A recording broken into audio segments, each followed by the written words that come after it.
This is the Whole Care Network,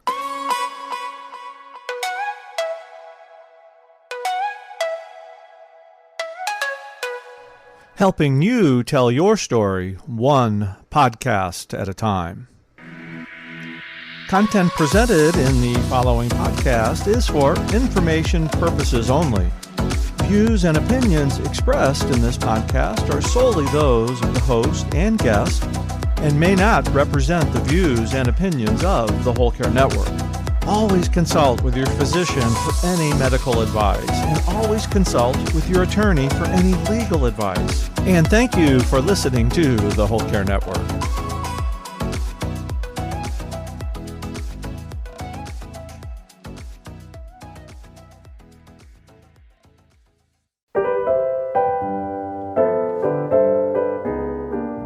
Welcome, my friend. This is A Time to Care the Caregivers podcast. I'm Isabel Melgarejo, your host, and I'm delighted to have Michael Lewis here with me today.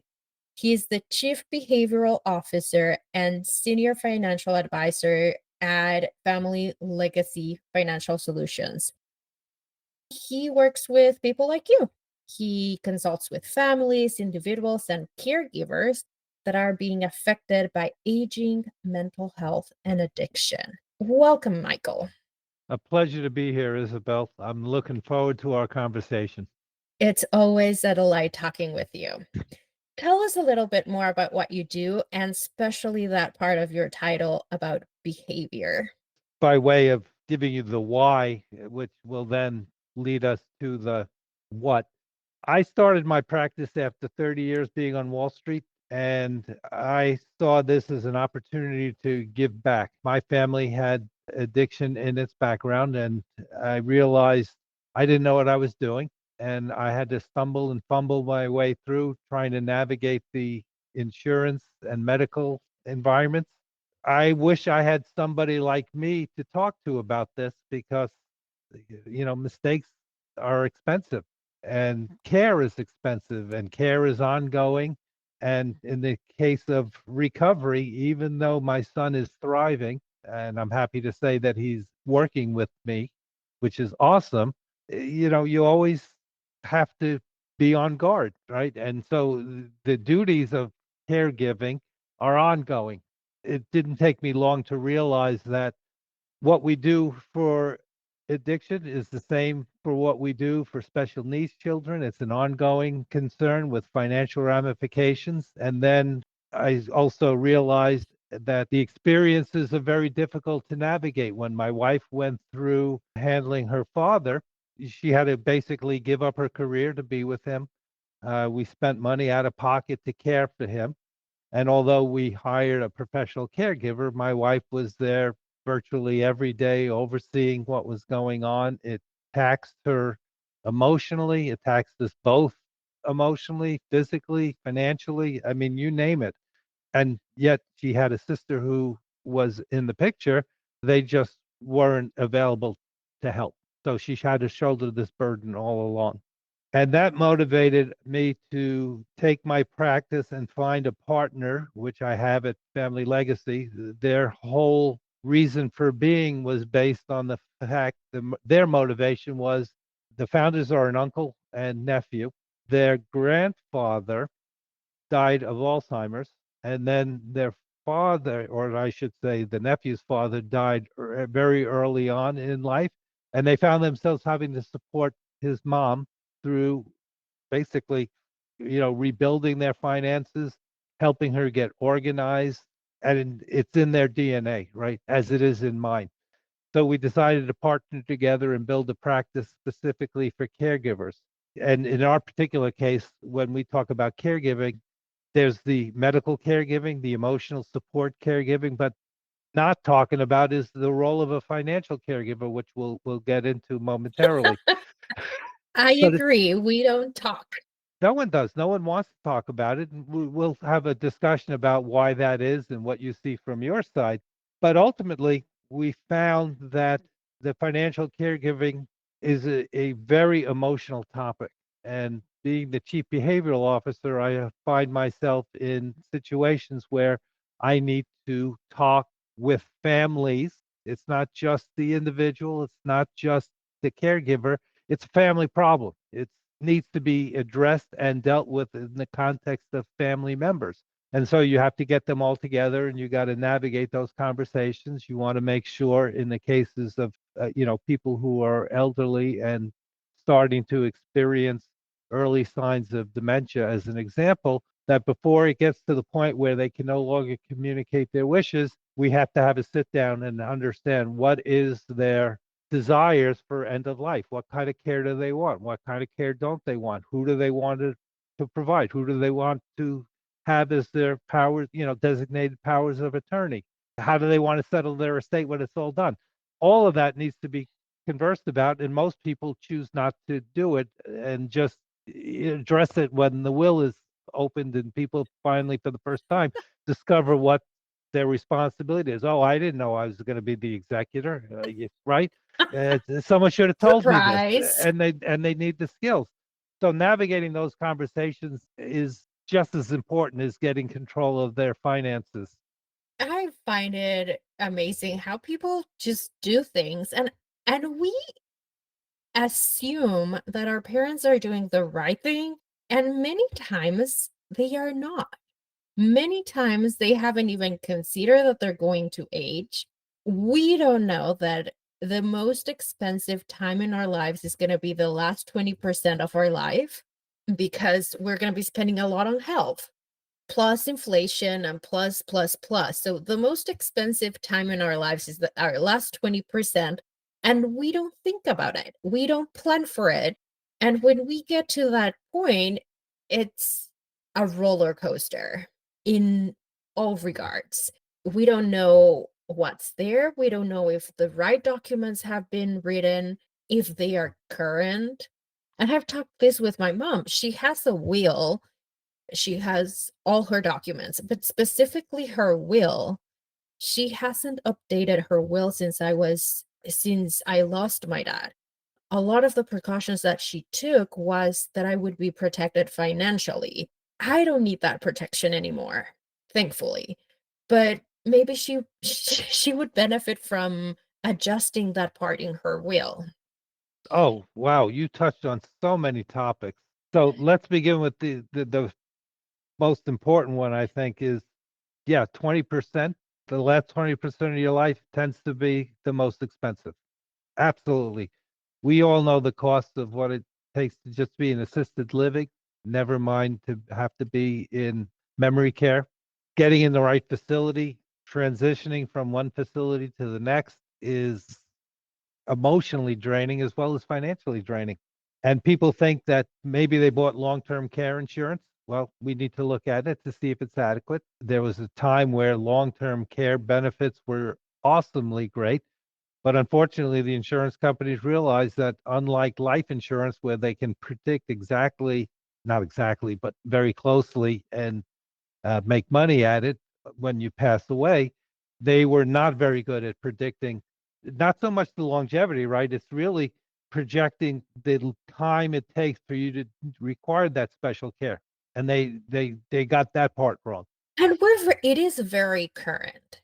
Life expectancy 50 years ago during World War II, like probably it's closer to 100 years, but life expectancy 50, 100 years ago, when a lot of these institutions were founded, was very different. People were not living to be 80, 90, 100. People were living to be 70. Yes, there was dementia, but there was not that many cases of dementia. Cancer was there. So, and even treatments today are keeping us longer. Even if we don't have the best quality of life, we are still living longer because we have all these medications and drugs and the things that support our lives for longer periods of time. So, yeah, it's impossible to predict how much we're going to need that care, especially when insurance was like all the research was done many years ago, and now healthcare is completely somewhere else. And to your point, one, long-term care policies aren't as robust as they once were. right? Because they're realizing that they can't predict as accurately, so they have to build it into the cost of the insurance policy. Most people, by the time they realize that they wish they had it, they won't qualify for it. And so we have to look at alternative ways to fund this last 20%. And there are a lot of mistakes that can be made in terms of how you draw down your assets and how you protect them. If you're, for example, I was going to use the word unfortunate, but I don't really want to use that word, but I can't think of the right one. But if you have to qualify for Medicaid, then there's a 5-year look back period that you have to qualify. It's looked at very carefully. So there's a lot of planning that has to go on before you even recognize that you have a problem. And let's use Alzheimer's as an example. The brain, when it's in, when you start experiencing Alzheimer's, what I mean to say is that when you physically or mentally start to demonstrate some of the signs, early signs, mild cognitive impairment, I believe is the first step. Alzheimer's has already been in your brain for probably 7 to 10 years before that happens. If you knew that, and this is why we all encourage people to do your annual checkups, include mental testing as part of your regimen, because the earlier you can detect it, the better chance you have to deal with it. Both emotionally, you can start talking about it sooner rather than when you realize that, oh my God, he's forgetting so much, and you tend to withdraw and not have those conversations. But most people don't do it. And to your point, at that point, you're really stressed out. And I will tell you from a behavioral side that stress is the worst time to be making these kinds of financial decisions, right? Or any decision. Or any decision. The other thing that, I feel like I'm preaching to the choir. Most people feel the obligation to want to do it alone. And the importance of building a team to support you through this so that you have time to take care of yourself physically.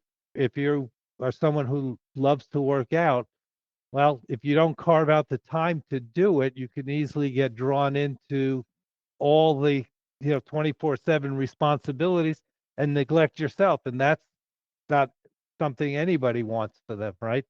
So you have to take care of yourself, and building a strong team is critical to that. And it is a community. I've been saying this lately when we're expecting a child, there is a community built within our environment. We have yoga for pregnant women, and we have all these services for pregnant women and for families that are about to have a new baby. There is not a built-in community for caregivers. And some of us are trying to build that community, but the environment as a whole is not built for seniors, for people with addictions. If you go to a restaurant, they're not going to be providing, I don't know, but they're not catering to seniors as they would be catering to children. If you go to a restaurant, they will provide crayons and a piece of paper where children can draw. And that's been around for as long as I can remember, and probably even longer. But there's nothing for seniors. You can go to a restaurant and maybe there is no noise canceling so they don't get agitated. These kinds of things that we could be thinking to cater for that community. So you start isolating because the community and the environment that we lived in is not built for seniors, for people with the disabilities, depending which ones, but it's not built for people with addictions. So we have to build that environment. Absolutely. So I love the analogy you made. I'm going to expand upon it. You talk about pregnancy and the network that's there. There's another aspect about pregnancy is you're pregnant. You Yeah, have you have time to 9 months. you have time to prepare Hmm. for the eventuality. With a lot of things we're talking about, you don't have any time to prepare. You're either born with it or it comes on suddenly. And what do you do? So to your point, you need to make it as easy as possible. And one of the things and this is the reason I reached out to you, is what we do together, right, is far more important than what either of us can accomplish individually. So we have to build our network so that we can introduce our clients to the people in our network. I met somebody, I had a conversation with somebody this morning, and he does, like me, financial planning for people in need of caregiving or are already providing caregiving services. And he focuses on the planning and helps coordinating the medical side of things, which is awesome. I do the planning as well, but I concentrate on the financial side of things in terms of managing the household, right? Operationally, well, who can you rely on to pay the bills? Who can you rely on to make sure that your business is running if you're suddenly struck with a disability, let's say? So the power is in the network. The power really is in the community. And while there are some things in place, there are always support groups that you can find. And there's tons of research that you can do on your own. Where you and I can really help and make a difference is help them cut through the tremendous amount of resource, make it easier for them to find the resources they need or work with them to even identify the types of resources that they need and be the steward, the project manager, if you will, to coordinate all these different resources and build a support team specifically for them. Exactly. And going back to what you said about we don't know, but actually we do. I think we should have everything ready since we're 18. Once we become adults, we should have, but because we don't know if we're going to be in an accident. When I was 20, it was a few months after my dad passed, a very good friend of mine passed. And he was driving with his sister and another person. Both him and his sister passed away in the accident. The other person was left disabled. And she had nothing for that moment. Absolutely nothing. And my friend's parents, they were really generous and gave this person both the life insurance of both their kids to this person. But if that wouldn't have happened, that would have been probably 40, 50 years of living with a disability, and you were not prepared for that. So I think once we turn 18, we need to prepare for the worst and hoping nothing happens. We prepare for the worst and just put those documents to rest in our safety box, and that's it. And we don't do that. We just wait until the last moment to think about how we can solve problems. By the time you're out of options, you're stressed. And as you said, like when you're stressed is not a good moment to make decisions. And your options dwindle, right? Yes.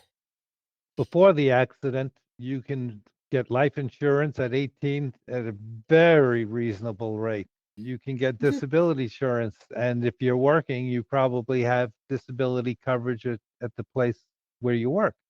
But the minute something changes, options disappear. And you're right. I would love everybody to become at an early age more financially literate to understand all these products and services, which is why we conduct our workshops, right? Is to educate people. An educated consumer is our best clients. We don't want to tell people what to do. We want to educate them on what to do. And so when we present something, they understand it and not just nod their head and go, okay, if you say so. The flip side of this is think back when you were 18. You were feeling life is great. You have everything to look forward to. You're feeling indestructible. And then the notion of death and insurance is like, oh, I'll get to that later. I'm too young to have to deal with this until you have to. Yeah. And then things happen. Life is things happening. I've always said if I knew precisely when you were going to die and the nature of your death, my job would be infinitely easier. Unfortunately, we don't know That these would be things. We Yeah. don't know these things. And part of the role of being a behavioral expert, behavioral officer is the term, is that we have to have these difficult conversations. And you have to have them in a way that makes them feel empowered, not threatened. And sometimes when you deal with couples, you have to have the same conversation twice because people listen differently. They respond to things differently. I would love to get to people at 18. We do. Previously, I was volunteering to work at halfway houses for minors. And part of what I preached was you're going to get out of here someday and you're going to be successful. You need to be prepared. And we talk about the basics of finance. What is insurance? And oddly enough, it was very well received because it was eye opening for them in terms of one, I try to get them to appreciate their parents because they're all angry at them. And all I have to do is go, all right, you're angry at your parents. Who's paying for this treatment? I know what it costs. Do you? And they go, no. I go, so who's paying for it? They go, my parents. They go, yeah, well, you should be thankful, not resentful. And more importantly, is when this treatment is done and you have to live on your own, you have to know how to open a banking account. You have to know how to interview for a job. You have to know how to negotiate rent, or if you need a car, negotiate that as well. And they really did appreciate it. And I felt really good because I was talking to the age group that you identified as really the starting point. We can discuss the pros and cons and whether or not parents are doing an adequate job of preparing their kids for the financial realities of adulthood. Yeah, to your point, we should also be talking to parents about how to talk to their kids about money. There's always a learning curve for anything we do. And if you make if you make financial mistakes when you're in your early 20s, but by the time you're 40, 50, you're such an expert that mistakes are going to be minimal. But when you start learning when you're in your 40s, 50s, that learning curve costs you a lot. Excellent point. Time is a valuable resource and it does ultimately run out. And to your point, if you make a financial mistake at 18, you can recover from it, right? Yeah. You bought a stock and it didn't pan out. Maybe you lost everything. All right, at 18, you will have a job and you will learn from that experience. But as time goes on, time is in your favor when you're doing things properly. Time works against you. For example, if you have taken on a tremendous amount of debt, right now time is working against you. You have to pay off the debt. You got to pay the interest before you can start really practically saving. And a mistake later on, well, compounding can only get you so far. It's a wonderful thing, compounding, right? When you put money aside early on and just let it grow, it's a great thing to do. But when you're starting late to the game and you don't have as much time, even if you're investing more money at the age of 40 than you did at the age of 18, the time that you're investing is shorter. And so the tolerance for mistakes is less. And yeah, ultimately, you want to take advantage of your time, right? You want to learn from your mistakes. Absolutely. You don't want to be making tremendous mistakes later on in life because of the fact that you don't have as much time to recoup from a Yeah, mistake or an exactly. unexpected and unplanned expenditure. So time is a valuable resource. So, what are your recommendations to have these difficult conversations that nobody wants to have? Wow. Obviously, the recommendation is buckle up and have it, right? You can't avoid it, right? Suck Avoidance it up. is thank you, but avoidance is probably the worst thing you can do, right? Because it never happens or it happens too late. The second thing I would recommend is be prepared, right? Don't sit down with the notion of, all right, I want to talk about my health. You should be more prepared to talk specifically about your health. What is going on? What concerns you? So be prepared. And if it is emotionally charged, and then I suggest you get somebody who's not a family member, who doesn't have the same vested interest that other family members have, nor do they have the same emotional baggage that comes along with baggage. Again, maybe not the best choice of word, but I think you understand what I'm saying. Someone who's dispassionate, who can actually monitor act as almost an MC for this conversation, and then document it when you're done, because people do forget. And as you have these conversations, it's also important to realize it's not just one conversation, it's a series of conversations, and there are action steps that will come out from these things, and we need to follow up on those. But I think the most important thing is recognize that these conversations need to be had, and the sooner the better.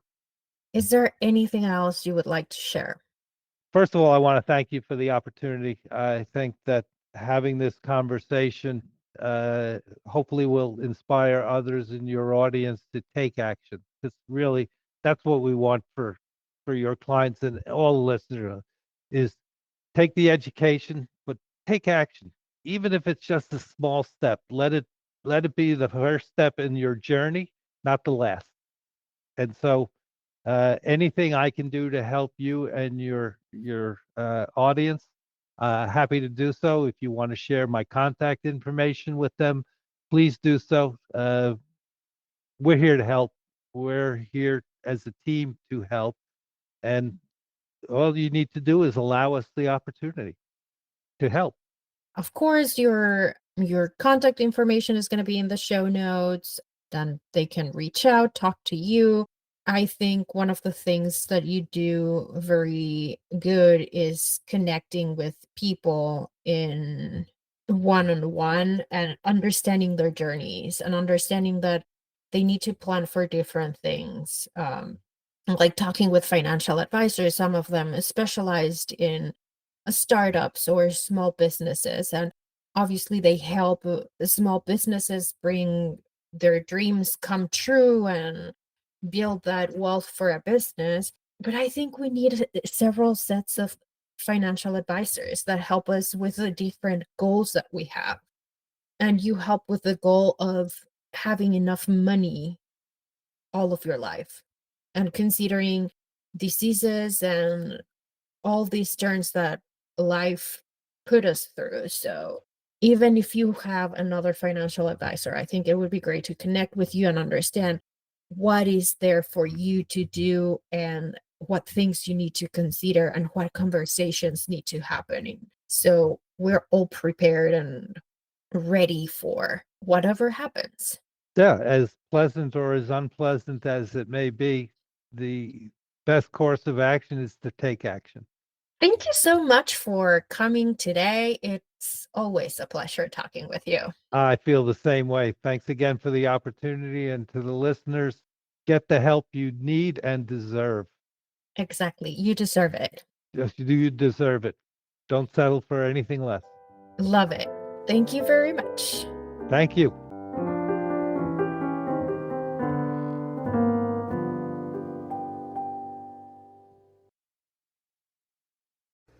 This is the Whole Care Network.